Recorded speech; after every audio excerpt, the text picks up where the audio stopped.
Inscreva-se, deixe seu comentário e gostei, gratidão. Freud. Pressupostos e técnica da interpretação. Senhoras e senhores, necessitamos, portanto, de um novo caminho, de um método, a fim de podermos seguir adiante na investigação dos sonhos. Faço-lhes agora uma sugestão natural. Admitamos, como pressuposto de tudo o que segue, que o sonho não é um fenômeno somático, e sim psíquico. O que isso significa, os senhores sabem, mas o que nos dá o direito de fazer essa suposição? Nada, assim como nada nos impede de fazê-la. A questão é, se o sonho é um fenômeno somático, ele não nos diz respeito, ele pode nos interessar apenas sob a premissa de que é um fenômeno psíquico. Trabalhemos, pois, com a hipótese de que assim é de fato, e vejamos o que acontece.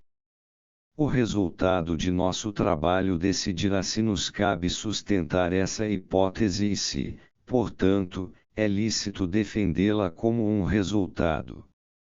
O que pretendemos alcançar realmente, o que visa nosso trabalho?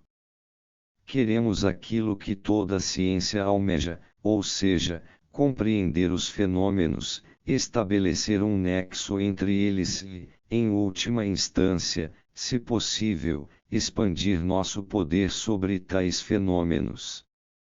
Portanto, prosseguimos o trabalho com a suposição de que o sonho é um fenômeno psíquico. Nesse caso, ele é obra e manifestação do sonhador, mas uma manifestação que não nos diz nada, que não entendemos. O que fazem os senhores, se eu der voz a uma manifestação que lhes seja incompreensível? Os senhores me farão perguntas, não é mesmo? Por que não haveríamos, então, de fazer o mesmo, perguntar ao sonhador o que seu sonho significa?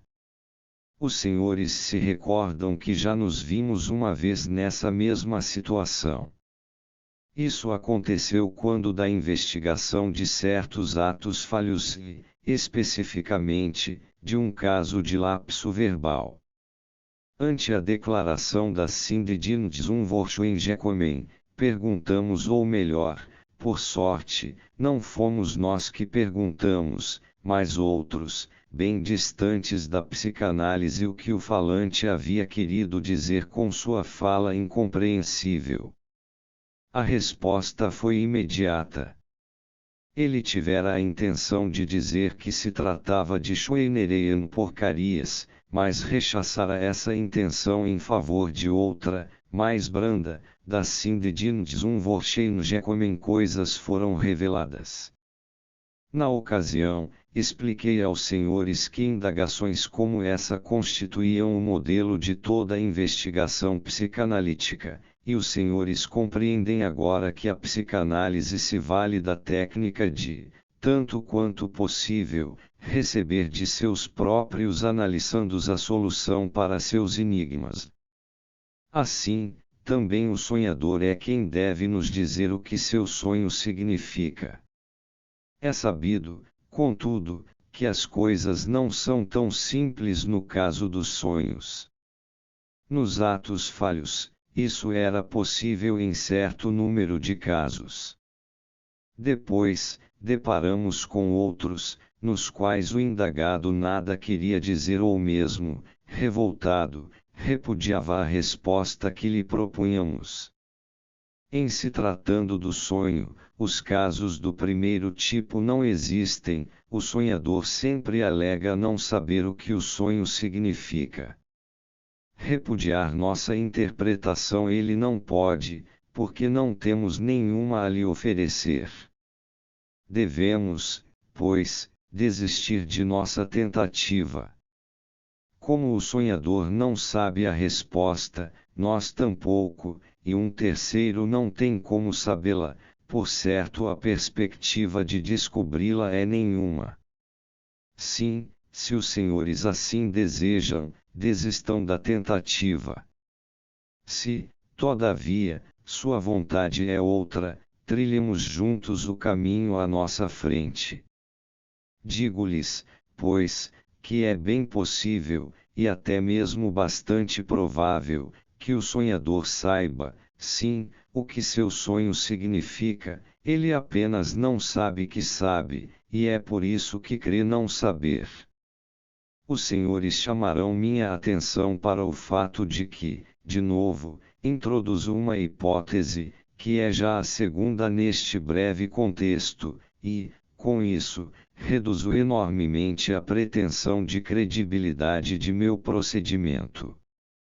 Pressuponho que o sonho é um fenômeno psíquico, pressuponho, ademais, que o ser humano abriga elementos psíquicos que ele conhece sem saber que conhece, e assim por diante.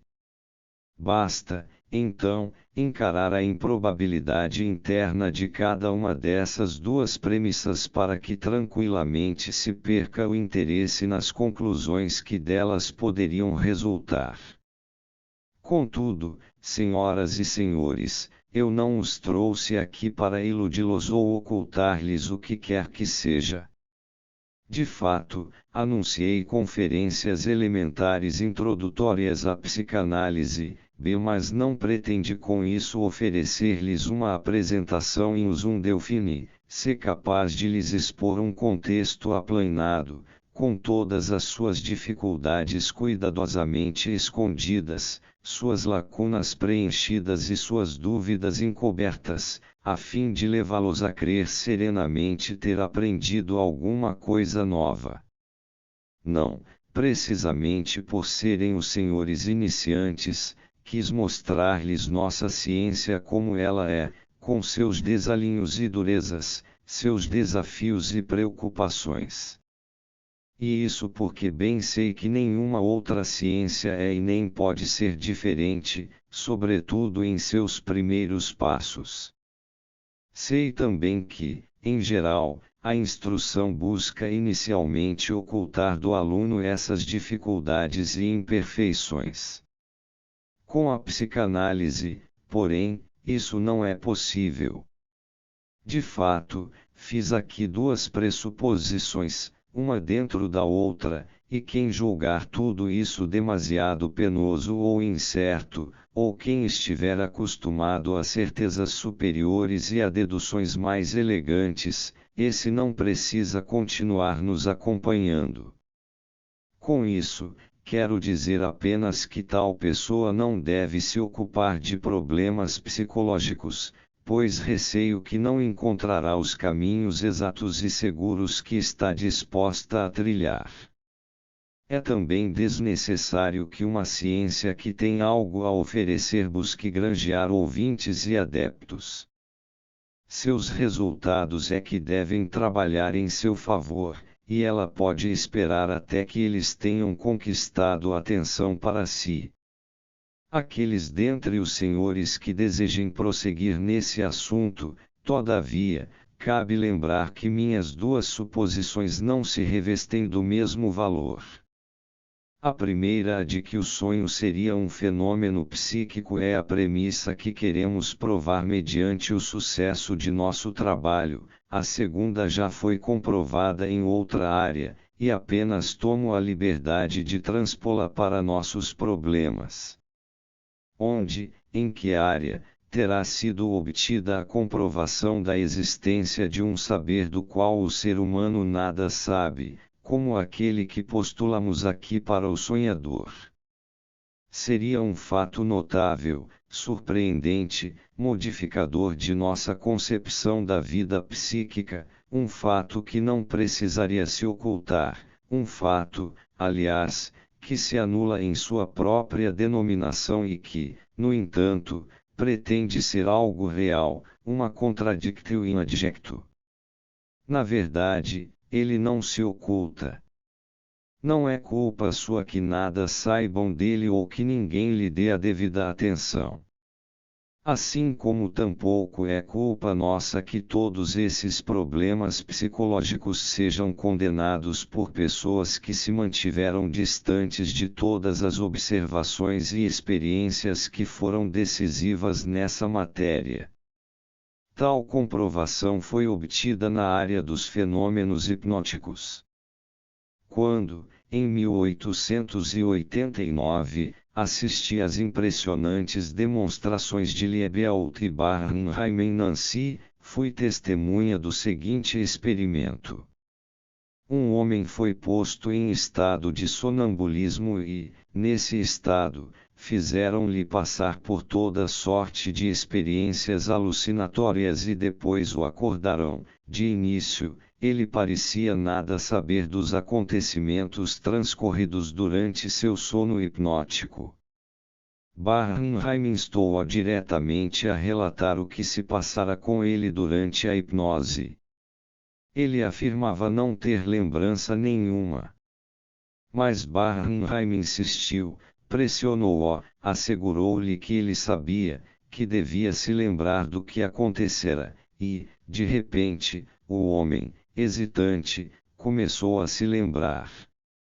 De início, lembrou-se vagamente de uma das experiências sugeridas, depois de outra, e a lembrança foi se tornando cada vez mais clara e mais completa, até que, por fim, toda ela retornou.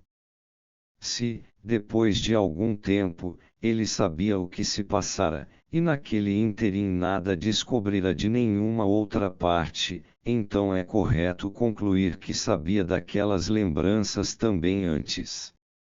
Apenas não tinha acesso a elas, não sabia que sabia, acreditava não saber. Trata-se, pois, do mesmo caso que supomos suceder com o sonhador. Espero que os senhores estejam surpresos com esse fato e que me perguntem: por que o senhor não recorreu a essa comprovação antes, ao falar dos atos falhos, quando imputamos ao homem que cometera um lapso verbal intenções que ele desconhecia e negou possuir? Se alguém crê nada saber de experiências vividas que traz realmente na memória, já não é tão improvável que tampouco saiba de outros processos psíquicos em seu interior. Esse argumento por certo nos teria impressionado e levado adiante na compreensão dos atos falhos. Com certeza, eu teria podido recorrer a ele anteriormente, mas guardei-o para um momento no qual ele seria mais necessário. Os atos falhos se revelaram, em parte, autoexplicativos e, em parte, advertiram-nos que, a fim de preservar a relação entre os fenômenos, deveríamos supor a existência desses processos psíquicos de que nada sabemos. No caso dos sonhos, somos obrigados a buscar explicações em outra parte. Além disso, conto com o fato de que aqui os senhores admitirão mais facilmente uma transposição a partir da hipnose. É preciso que os senhores entendam como normal o estado em que cometemos um ato falho, ele nada tem a ver com o estado hipnótico. Por outro lado, há um nítido parentesco entre esse último e o sono, que é a precondição para o sonho. A hipnose, de fato, é descrita como um sono artificial. Dizemos durma a pessoa que hipnotizamos, e as sugestões que fazemos são comparáveis aos sonhos do sono natural. Em ambos os casos, as situações psíquicas são realmente análogas. No sono natural, desinteressamo-nos de todo o mundo exterior, no sono hipnótico, do mundo inteiro, menos da pessoa que nos hipnotizou, com a qual permanecemos em contato. Aliás, o chamado sono de babá, em que ela permanece em contato com o bebê e só é acordada por ele, constitui uma contraparte normal do sono hipnótico. Portanto, a transposição para o sono normal de uma situação típica da hipnose não parece representar ousadia tão grande. A suposição de que também no sonhador está presente um conhecimento daquilo que ele sonhou, um conhecimento que apenas lhe é inacessível e no qual, por isso mesmo, ele próprio não crê, não é pura invenção. E atentemos para o fato de que aqui se abre uma terceira porta para o estudo do sonho, aos estímulos perturbadores do sono e aos sonhos diurnos. Acrescentamos agora os sonhos sugeridos do estado hipnótico. Retornemos então, talvez com maior confiança, à nossa tarefa. É, pois, bastante provável que o sonhador saiba de seu sonho, trata-se apenas de possibilitar a ele encontrar e comunicar-nos esse saber. Não vamos exigir que nos diga de imediato o sentido do sonho, mas sua origem, o círculo de ideias e interesses do qual provém, isso ele será capaz de identificar. No caso do ato falho, os senhores se lembram, perguntamos ao orador como ele havia chegado à palavra equivocada, Vorschwein, e a primeira resposta que lhe ocorreu deu-nos a explicação. Nossa técnica no tocante ao sonho é bastante simples, uma imitação desse mesmo modelo. De novo, perguntamos ao sonhador o que o levou a ter seu sonho e, outra vez, sua primeira resposta há de ser vista como uma explicação. Se ele crê ou não saber é uma diferença que desconsideramos, tratamos ambos os casos como se fossem um só. Essa técnica é de certo muito fácil, mas temo que ela venha a encontrar ferrenha oposição por parte dos senhores, que com certeza dirão, uma nova premissa, a terceira. E a mais improvável de todas. Se perguntamos ao sonhador o que lhe ocorre em relação a seu sonho, justamente sua primeira associação deve nos dar a explicação desejada. Ora, pode ser que não lhe ocorra coisa nenhuma, ou sabe Deus o que lhe virá à cabeça. Não podemos compreender em que se baseia tal expectativa. Com efeito, isso significaria depositar confiança demasiada em Deus, num ponto em que seria mais adequado um maior juízo crítico.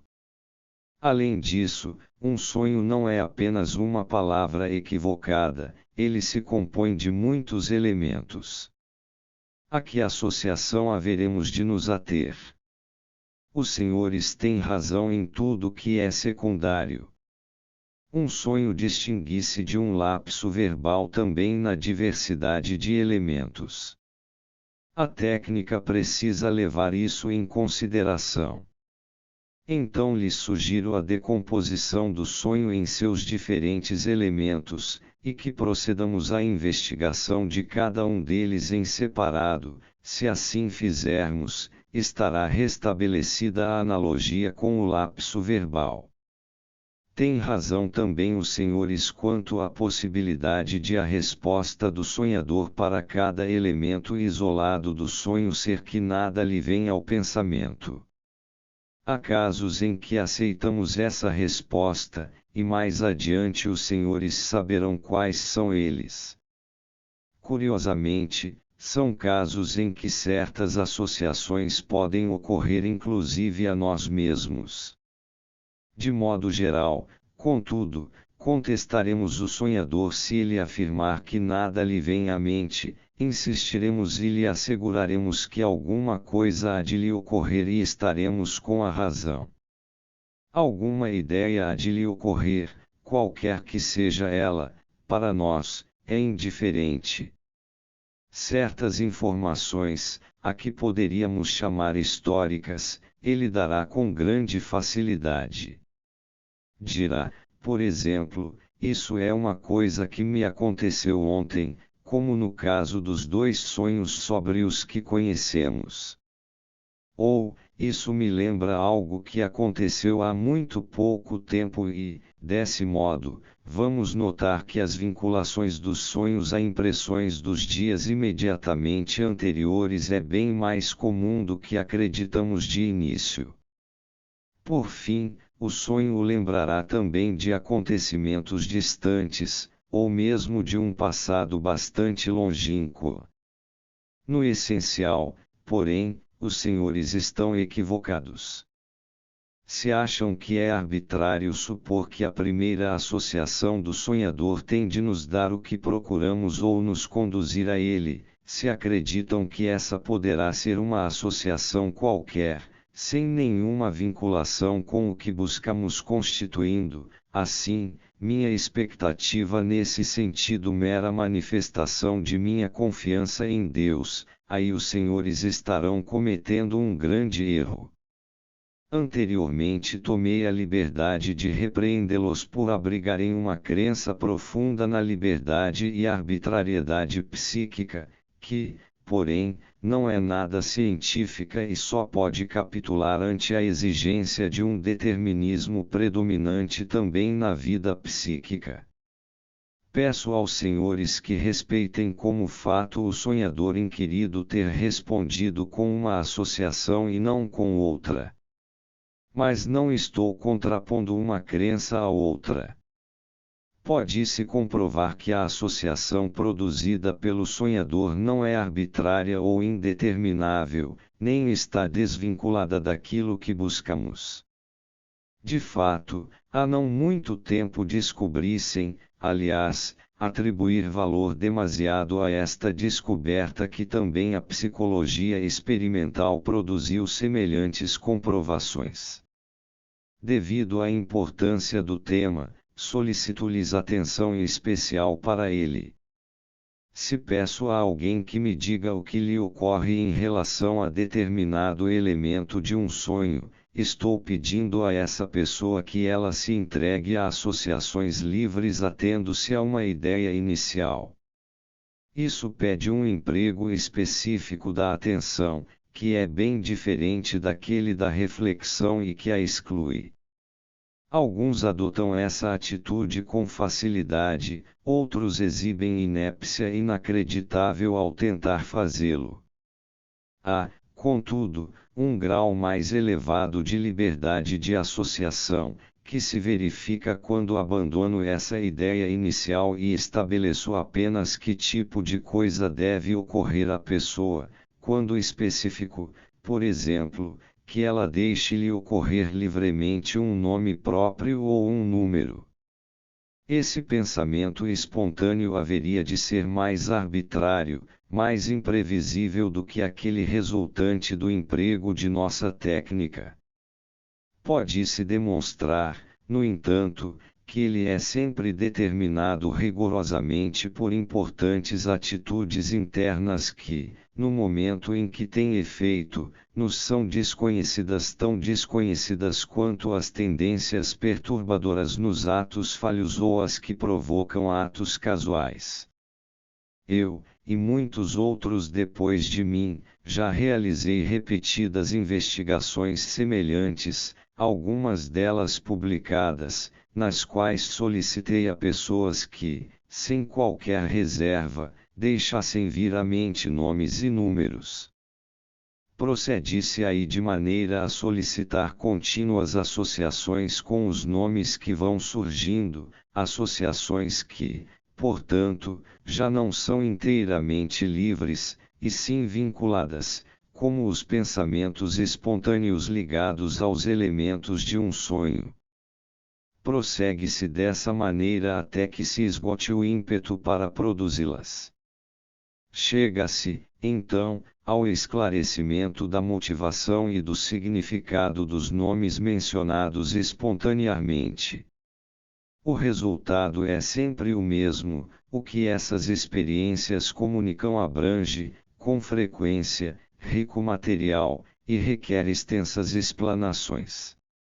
As associações com números são talvez as mais comprobatórias, elas transcorrem tão rapidamente e rumam com tão incrível segurança para uma meta velada que, de fato, causam perplexidade. vou comunicar aos senhores um único exemplo dessa análise de nomes, pois, de forma conveniente, ele demanda pouco material. No curso do tratamento de um homem jovem, começo a falar sobre esse tema e menciono que, a despeito da aparente arbitrariedade, a ninguém ocorre um nome que não seja rigorosamente condicionado pelas relações mais próximas, pelas peculiaridades do sujeito da experiência e por sua situação momentânea. Como ele duvida da minha afirmação, sugiro que ele próprio faça de imediato a experiência. Sei que ele possui relacionamentos bastante numerosos e de toda sorte com mulheres e moças, e creio, portanto, que ele disporá de escolha particularmente farta, em se tratando de nomes femininos que poderão lhe ocorrer. Ele está de acordo. Para meu espanto, ou talvez para espanto dele, porém, não sou alvo de uma avalanche de nomes de mulheres. O rapaz permanece mudo por algum tempo e confessa, então, que um único nome, e nenhum outro, lhe vem à mente: Albine. Que curioso! Mas a que você vincula esse nome? Quantas Albines você conhece? Estranhamente, ele não conhecia nenhuma mulher chamada Albine e nada mais lhe ocorreu em relação àquele nome. Podia-se supor, então, que a análise fracassara, mas, não ela apenas já terminara, nenhuma outra associação se fazia necessária. O próprio rapaz tinha a pele extraordinariamente clara, e, em nossas conversas ao longo do tratamento, eu, de brincadeira, já o chamara repetidas vezes de albino. Tratávamos, na época, de estabelecer a porção feminina de sua constituição. Ele próprio era, pois, aquela Albine, a moça mais interessante naquele momento. Do mesmo modo, certas melodias que nos ocorrem subitamente se revelam condicionadas e pertencem a uma linha de pensamento que tem o direito de nos ocupar sem que saibamos dessa atividade. Então é fácil mostrar que nossa relação com a melodia vincula-se à sua letra ou sua origem. Devo, no entanto, tomar o cuidado de não estender essa afirmação a pessoas verdadeiramente musicais, com as quais, por acaso, não possuo experiência nenhuma. Para essas pessoas, o teor musical em si da melodia deve ser determinante para seu aparecimento. Com certeza, o primeiro caso é mais frequente. Sei de um jovem a quem a melodia da canção de Paris de A Bela Helena, de resto encantadora, perseguiu por algum tempo, até que a análise chamou sua atenção para a concorrência atual entre o seu interesse por uma Ida e por uma Helena. Desse, portanto, aquilo que nos ocorre livremente é assim condicionado e posto em determinado contexto, então estaremos certos em concluir que pensamentos espontâneos dotados de uma única vinculação a de uma ideia inicial não poderão ser menos condicionados. Com efeito, a investigação nos mostra que, além do vínculo que fornecemos mediante a ideia inicial, essas associações permitem reconhecer um outro, com um grupo de pensamentos e interesses de alto teor afetivo, os chamados complexos, cuja atuação é, naquele momento, desconhecida, isto é, inconsciente. Pensamentos espontâneos com vínculos assim foram objeto de investigações experimentais bastante instrutivas, que tiveram papel notável na história da psicanálise. A escola de WNDT já nos dera o chamado experimento de associação, em que o sujeito é incumbido de responder o mais rapidamente possível a uma palavra-estímulo com uma reação qualquer. Pode-se, então, estudar o intervalo transcorrido entre estímulo e reação, a natureza da palavra obtida como reação, o eventual erro numa repetição posterior da mesma experiência, etc.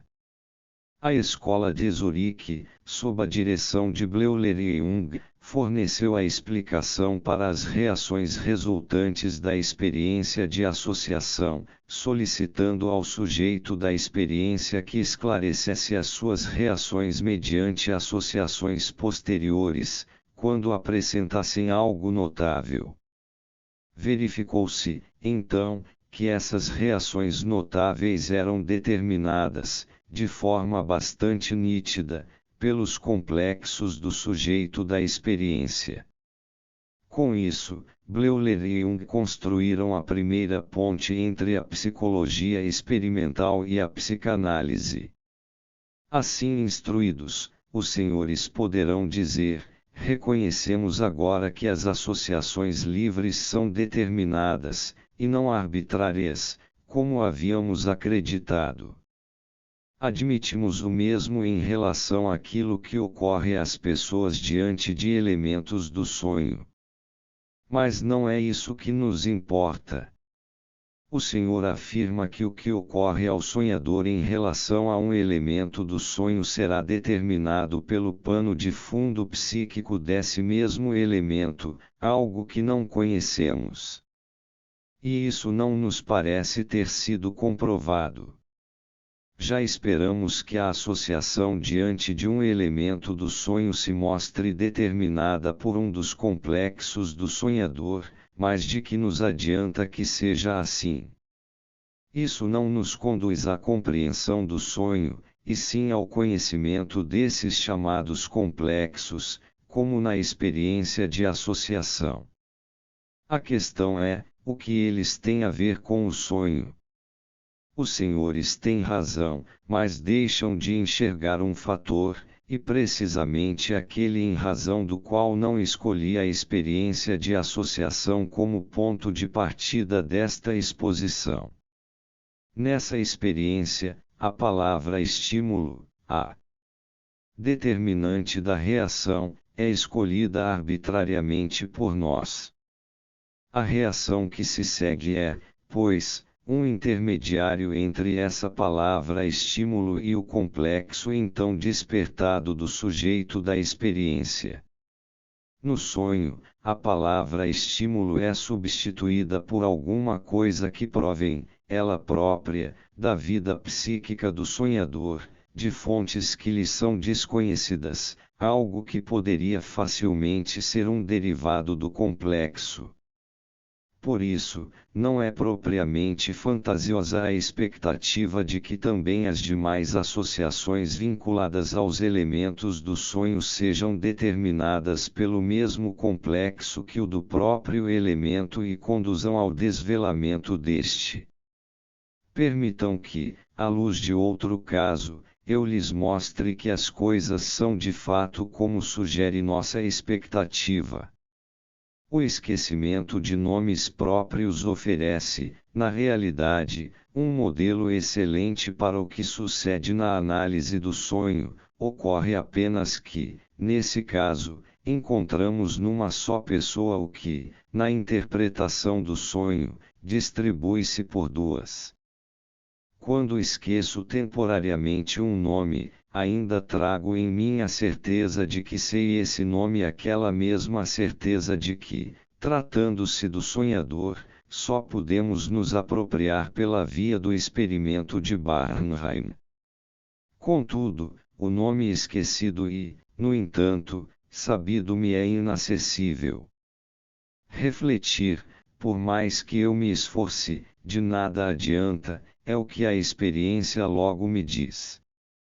A cada tentativa, posso, porém, em lugar do nome esquecido, deixar que me ocorram um ou vários nomes substitutos. Quando um desses nomes me ocorre de forma espontânea, torna-se evidente a similaridade dessa situação com a da análise do sonho. Afinal, tampouco o elemento do sonho é o correto, ele é mero substituto de outra coisa, da coisa verdadeira, que não conheço, mas que me cabe encontrar por intermédio da análise do sonho. De novo, a diferença está em que, tendo esquecido um nome, reconheço sem pensar o substituto como não verdadeiro, ao passo que, no caso do elemento do sonho, precisamos nos empenhar muito para alcançar essa compreensão. Todavia, também no esquecimento de nomes tem-se um caminho para ir do sucedâneo ao verdadeiro e inconsciente, isto é, ao nome esquecido. Se concentro minha atenção nos nomes substitutos e sigo fazendo com que outros nomes me ocorram, mais cedo ou mais tarde chego ao esquecido e descubro que os seus sucedâneos espontâneos, tanto quanto aqueles por mim evocados, guardavam relação com o nome esquecido, foram por ele determinados. Quero apresentar aos senhores uma análise desse tipo. Um dia, noto que não consigo me lembrar do nome daquele pequeno país na Riviera cuja capital é Monte Carlo. É irritante, mas assim é. Penso em tudo o que sei sobre o país, no príncipe Albert, da casa de Lusignan, em seus casamentos, em seu gosto pela pesquisa oceanográfica e no que mais consigo me lembrar, mas de nada adianta. Então paro de pensar e deixo que me ocorram nomes substitutos em lugar daquele esquecido. Eles se sucedem com rapidez. Monte Carlo é o primeiro, depois vem Pimenta, Albânia, Montevidéu, Cólico. Albânia é o primeiro a me chamar a atenção nessa série, mas ele é substituído de imediato por Montenegro, provavelmente em razão da antonímia entre branco elbas e negro. Percebo, então, que 4 desses nomes substitutos contêm uma mesma sílaba, mon, e, de súbito, encontro a palavra esquecida, que digo em voz alta, Mônaco. Os nomes substitutos saíram de fato do nome esquecido, os 4 primeiros, da primeira sílaba, o último traz de volta a sequência de sílabas e toda a sílaba final. Ao mesmo tempo, identifico com facilidade o que me privou por um tempo da lembrança do nome. Mônaco está ligado a Munique, que em italiano se chama Mônaco. Foi essa cidade que exerceu o efeito inibidor da lembrança. Trata-se por certo de um belo exemplo, mas demasiado simples. Em outros casos, seria necessária uma série maior de nomes substitutos, isso tornaria mais clara a analogia com a análise do sonho. Vivi experiências desse tipo também. Quando, certa feita, um amigo me convidou para beber um vinho italiano com ele, aconteceu de, na taberna, ele se esquecer do nome do vinho que pretendia pedir, por dele guardar a melhor das lembranças. De toda uma gama de disparatados nomes substitutos que lhe ocorreram em lugar do esquecido, pude tirar a conclusão de que o pensamento numa certa Hedwig lhe havia roubado a lembrança do nome do vinho. De fato, ele não apenas me confirmou que experimentara o tal vinho pela primeira vez em companhia de uma Hedwig, como também, por intermédio dessa revelação, reencontrou o nome que procurava. À época, meu amigo gozava de um casamento feliz, a Hedwig em questão pertencia a outros tempos, dos quais ele não gostava de se lembrar. O que é possível fazer quando esquecemos nomes há de ser possível também na interpretação de sonhos, ou seja, obter acesso ao material verdadeiro retido, mediante associações a partir de um sucedâneo. Com base no exemplo do esquecimento de nomes, podemos supor que as associações com um elemento do sonho serão determinadas tanto pelo elemento do sonho como pelo material autêntico e inconsciente por trás dele. Teríamos com isso justificado em alguma medida nossa técnica.